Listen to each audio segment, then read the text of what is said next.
Muy buen día. Mi nombre es Dalia Rizzo y en esta ocasión vamos a abordar el tema de las infecciones virales asociadas al paciente con VIH. Vamos a abordar estos 5 virus principalmente. Iniciamos con el citomegalovirus o herpes humano tipo 5. Sabemos que pertenece a la familia de los herpes virus. A la subfamilia beta específicamente es el más grande de todos los herpes virus y está conformado por un ADN de doble cadena lineal que está contenido dentro de la nucleocápside. Asimismo, este está dentro de la cápside que tiene una forma icosa pentaédrica. Y todo esto está cubierto por la envoltura, que es la que contiene las glucoproteínas, que son las que van a mediar la entrada del virus a las células del hospedero. Una vez que está dentro de nuestra célula, se libera el ADN en el núcleo y se empieza una expresión genómica en 3 fases. Primero, los genes alfa van a formar lo que es el ARN mensajero, que va a codificar para las proteínas beta, que van a regular la replicación del ADN, y este va a expresar las proteínas gamma, que van a formar las proteínas estructurales del virión.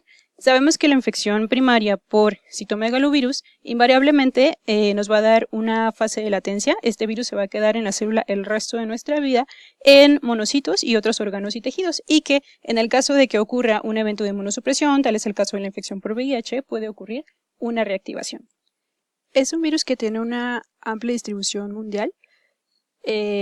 Hasta el 90% de las personas adultas se encuentran ya con antecedente de infección primaria en países subdesarrollados y hasta un 60% en países desarrollados. Y bueno, ¿cómo vamos a adquirir este virus? Este virus se va a excretar por orina, saliva, secreciones vaginales, semen, leche materna o sangre.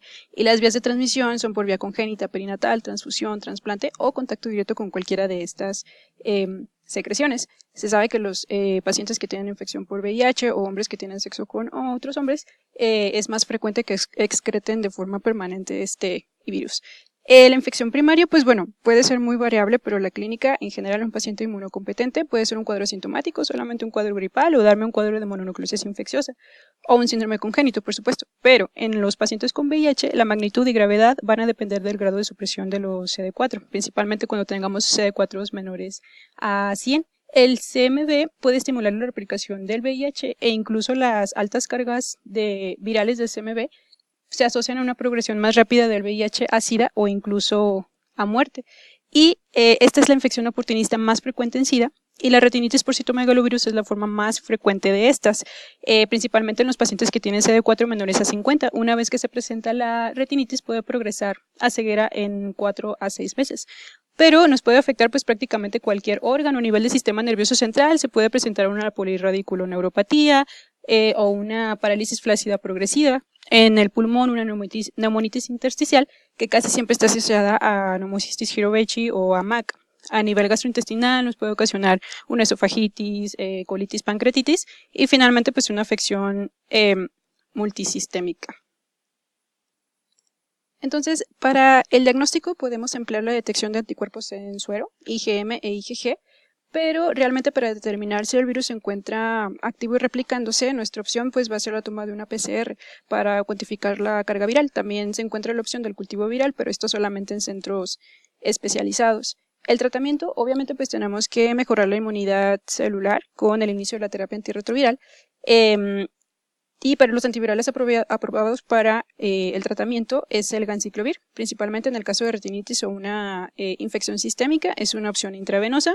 Posteriormente se puede completar el tratamiento con valganciclovir, que es la opción por vía oral, y en caso de resistencias, pues contamos con foscarnet y cidofovir. Pero pues principalmente ganciclovir y valganciclovir son la base del tratamiento, y muy importante no olvidar que los pacientes con CD4 menores a 100, específicamente menores a 50, siempre tienen que ser valorados por el oftalmólogo. Pasando al virus de la varicela zoster, este pertenece a los alfavirus, al igual que los herpes simple, y estructuralmente son idénticos. Está conformado igual por una doble cadena de ADN, que está contenida dentro de la nucleocápside, cubierta por la cápside, está por un tegumento, y finalmente la cubierta lipídica, que contiene 5 familias de glucoproteínas, que van a ser los marcadores de la respuesta inmunológica tanto humoral como celular. Este virus lo vamos a adquirir por vía respiratoria o por conjuntiva, y va a tener un periodo de incubación de 14 a 21 días. Primero va a haber una replicación inicial en los ganglios linfáticos regionales, de aquí va a pasar a hígado vaso, ocasionando una viremia primaria.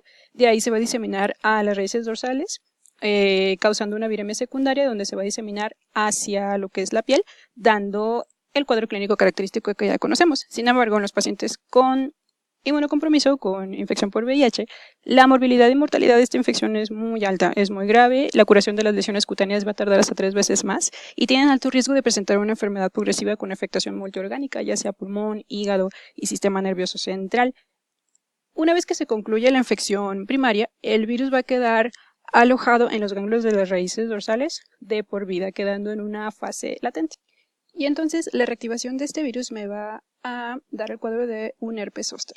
Y esto se relaciona directamente con la inmunidad celular. Tal es el caso que los pacientes con VIH-Sida, la incidencia de este cuadro incrementa de 1 a 3 casos por 1000 hasta 29.4 casos por 1000. Y esto se caracteriza, pues ya conocemos, inician los pacientes con afectación de un dermatoma específico, con dolor 48 a 72 horas antes y después inician pues con el típico exantema maculopapular que progresa después a las lesiones vesiculares y el cuadro dura aproximadamente 10 a 15 días, pero en el paciente con VIH siempre la evolución va a ser más severa, más prolongada, puede haber recurrencias, diseminación incluso. Se ha descrito como una importante cuadro de primeras manifestaciones de SIDA y están al 26%. Hay complicaciones y presentaciones atípicas con afectación visceral, sistema nervioso central, parálisis motora incluso, y es mucho más frecuente la aparición de neuritis postherpética y de más difícil control. El diagnóstico, pues obviamente la clínica es pues evidente, pero también podemos emplear el raspado de una de las lesiones y hacer una tinción de Zancke, donde vamos a encontrar las células gigantes multinucleadas. También podemos emplear la histopatología, inmunofluorescencia, serología y por supuesto PCR, sobre todo para los cuadros atípicos, pues para confirmación. Diagnóstico del tratamiento se basa con aciclovir. Obviamente tenemos las opciones de valaciclovir, fanciclovir en algunos centros hospitalarios, tienen mejor biodisponibilidad que el aciclovir. Y pues bueno, recordar que tenemos la opción de la prevención con la vacunación. Todos los pacientes con reciente diagnóstico por VIH hay que indagar si ya hay infección primaria por varicela. De no ser así, una vez que logremos el control virológico y siempre y cuando cuente con CD4 mayores a 200, podemos vacunarlos. Es una primera dosis seguida de una segunda dosis a las 12 semanas. En los pacientes con VIH no se recomienda, aunque estén en control, no se recomienda el uso de la vacuna con herpes zóster, es de varicela.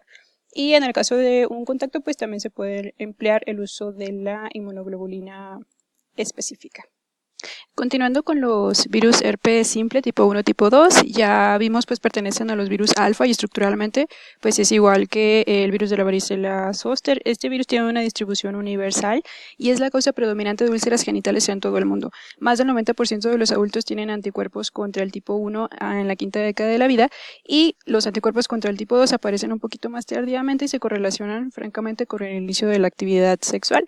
De igual forma, este virus una vez que ocasiona la infección primaria se va a quedar de forma latente, típicamente el tipo 1 en los ganglios del trigémino y en los de las raíces cervicales y típicamente el tipo 2 en lo que son las raíces de los nervios sacros. Y el problema de este virus es que es altamente frecuente que se reactive y que incluso sea de forma asintomática, promoviendo de esta forma la transmisión.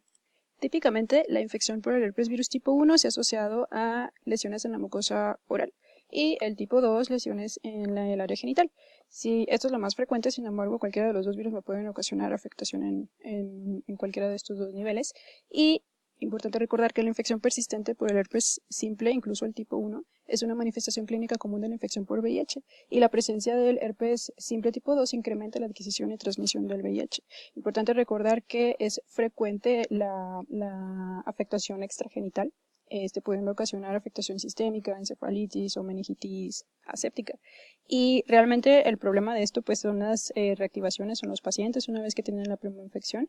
Hasta un 98% de los pacientes pueden excretar de forma subclínica el virus en la mucosa genital y la tasa de recidiva es de 4 a 5 episodios anuales. Entonces realmente es un problema importante en nuestros pacientes con VIH a considerar. En cuanto al diagnóstico, pues bueno, la clínica, pero si nos podemos confundir con algún otro tipo de infecciones que me ocasionan úlceras genitales, pues podemos emplear lo que es la tinción de Zancke, principalmente la demostración del ADN en raspados de las lesiones del herpes virus. La serología también podría ser una opción y el aislamiento del virus en cultivos celulares, pues solamente en centros especializados. Tratamiento es a base de aciclovir, pero en los pacientes con VIH sí se ha descrito mayor frecuencia de resistencia, por lo cual ahí la opción es el uso de Foscarnet. Pasando al virus herpes humano tipo 8, este es un virus envuelto por una nucleocápsida que contiene un núcleo denso y adentro tiene su doble cadena de ADN que tiene un tamaño aproximado de 110 nanómetros. Este es un virus que se encuentra ampliamente distribuido en la naturaleza y fue descrito por primera vez por Moritz Kaposi en 1872, pero no fue hasta el advenimiento de la infección por VIH-Sida que la frecuencia de este virus y del sarcoma de Kaposi se disparó de forma impactante. Y a pesar de que actualmente hemos mejorado bastante y contamos con una terapia antirretroviral efectiva, aún el sarcoma de Kaposi sigue siendo una de las neoplasias más frecuentes asociadas a VIH. El mecanismo de transmisión de este virus no está bien descrito, pero se sospecha que pudiera ser por vía sexual. Y lo importante de este virus es que va a codificar proteínas o genes homólogos a los celulares que van a imitar la regulación del ciclo celular y de esta manera se pueden comportar de manera similar a los oncogenes. En general van a tener dos fases en su ciclo de vida, la latente, que es la más frecuente en los pacientes sanos y no ocasiona absolutamente nada, pero la presencia de inmunosupresión me puede condicionar ya el desencadenamiento de mi fase lítica, o sea, la activación de este virus. Entonces, pues una vez que adquirimos el virus, como les comentaba, lo más frecuente es que se quede en una forma latente. Es un virus que se adapta muy bien al ser humano y no suele causar enfermedad, pero cuando viene la inmunosupresión grave, entonces se activa la fase lítica, se empiezan a formar estas proteínas que pueden similar a los oncogenes y se puede desarrollar la neoplasia maligna. Inicialmente pues podemos encontrar las afectaciones localizadas. Muy importante la revisión de nuestros pacientes con VIH de paladar, de mucosas, incluso nariz. Posteriormente ya pasan a las lesiones un poco más características en piel y que si no se mejora el estado de inmunosupresión severo, pues esto se puede diseminar y no solamente afectar la piel, sino también cualquier otro órgano, principalmente pulmón, vía gastrointestinal, etcétera. Hay una afectación sistémica que pues compromete la vida del paciente. El diagnóstico, obviamente, pues la sospecha clínica en el marco de un paciente con SIDA, francamente, y estas lesiones típicas. El diagnóstico definitivo es histológico, por lo que hay que tomar biopsia de esta lesión. El tratamiento, pues existen opciones locales o sistémicas, principalmente con quimioterapia o radioterapia, pero lo que más importa es el control óptimo de la infección por VIH. En realidad no hay datos sobre el uso de antivirales para prevenir el sarcoma de Kaposi en personas que ya tienen la coinfección con este tipo de virus el virus JC es un poliomavirus, es uno de los virus más pequeños que ocasionan infección en el ser humano, mide solamente 45 nanómetros. Es un virus desnudo, solamente está constituido por la cápside que contiene el ADN de doble cadena. Y es un virus que se ubica en todo el mundo y hasta el 86% de la población general es seropositiva para este virus. Y solamente en el marco de una inmunosupresión grave me va a ocasionar una leucoencefalopatía multifocal progresiva. El cuadro clásico va a tener una presentación subaguda y lo que ocasiona este virus es que va a causar una desmelinización. Entonces se va a encontrar lesión de la sustancia blanca subcortical asimétrica y dependiendo del sitio de afectación pues son los síntomas neurológicos que va a presentar el paciente. Existe también un cuadro asociado a un síndrome de reconstitución inmune que también puede llegar a ser muy agresivo y también otras variantes en donde se afecta cerebelo o se presenta como un cuadro de encefalopatía. En general el diagnóstico pues puede ser por imagen, principalmente por resonancia magnética, donde vamos a ver estas áreas de desmelinización en el marco de un paciente con francamente SIDA y pues obviamente el gol de estándar es la biopsia cerebral, pero muchas veces no va a ser posible tomarlo. También contamos con la opción de tomar PCR en líquido cefalorraquídeo, aunque su sensibilidad también es bajita, 59-60%. El tratamiento pues no existe específico, solamente la terapia antirretroviral e incluso iniciándola pues la supervivencia un año es del 50%. Pero bueno, sin tratamiento pues francamente es mortal a corto plazo.